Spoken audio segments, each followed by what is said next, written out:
آدم همدم خانه و درگوید، فرزند و زن و یار و برادر گوید.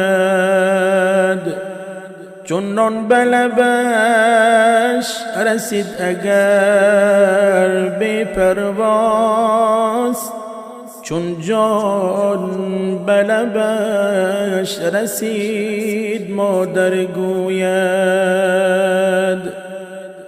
هر دعای مادرانی دل کباب، در حقی فرزند باشد مستجاب.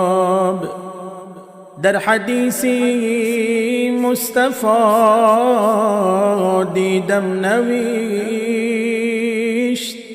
در قدوم مادران باشد بهشت. بود بدبخت آن که آزارت پدر، یا که با مادر سخن گوید به قهر.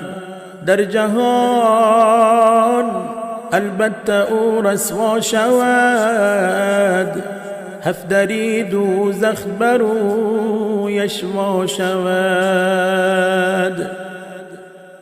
عروسیای هر دو عالم شد یقین، هر کی با مادر پدر ورزید کین. توبه اش نبود قبولی کردگار،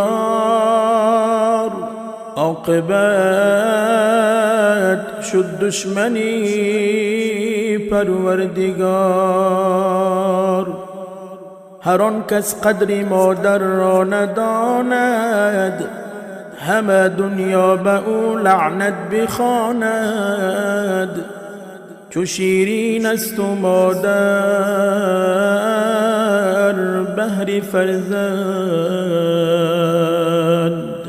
کسی مادر ندارد او بداند. بران موی سفیدی تو بمیرم، دعایم ده دعایت را بگیرم. خدا گویم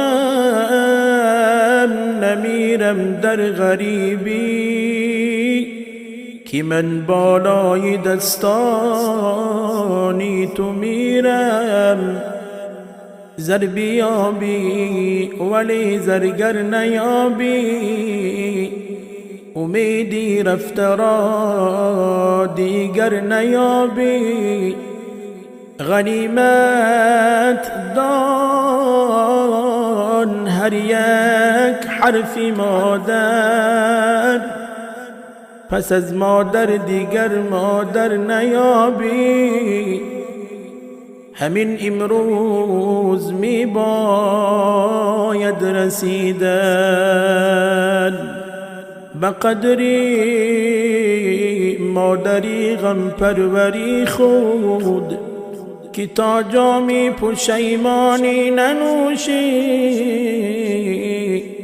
ز بعدی در گذشتی مادری خود.